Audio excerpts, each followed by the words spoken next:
Hey church, today's great verse comes from Ecclesiastes chapter 3, and our particular verse is verse 4, and it says, "A time to weep and a time to laugh, a time to mourn and a time to dance."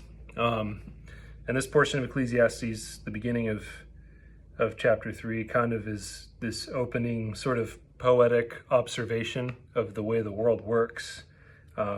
Verse 2 says, "A time to be born, a time to die, a time to plant, a time to uproot, a time to kill, a time to heal, a time to tear down, a time to rebuild," etc., etc.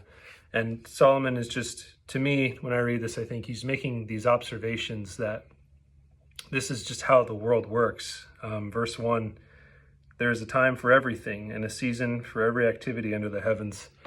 And I think this is interesting because I think we tend to see, or I tend to see, like God is always kind of doing something, and he certainly is. But he also set the world in motion, and he didn't leave the world, but he did start it, and he rules and reigns in it, and he seeks to work everything together for good. But the world does operate. And for me, that used to make me feel like, well, maybe God isn't in control of everything, but the reality is everything is held in his hand, and even things that are viewed as negative or that are negative or destructive or evil, he works together for the good of those who love him. And so I find a lot of comfort in this verse and in this poem where there's space for everything. Nothing in life that we encounter is off limits or surprising to God.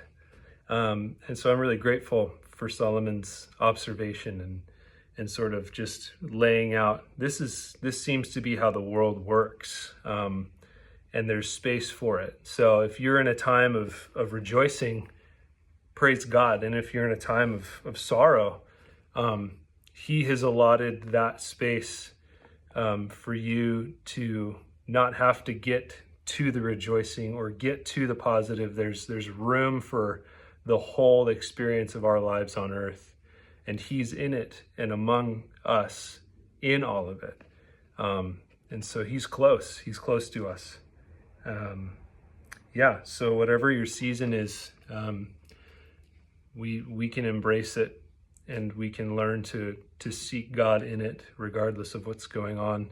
And that can be really difficult, and really beautiful also. And so if you know someone in a difficult season, encourage them. And if you know someone who is in a rejoicing season, rejoice with them, because we all go through so many different things, and we need to be reminded that God is with us in all of those things, and that we are with one another in all of those things. So I hope you have a great day. See you later.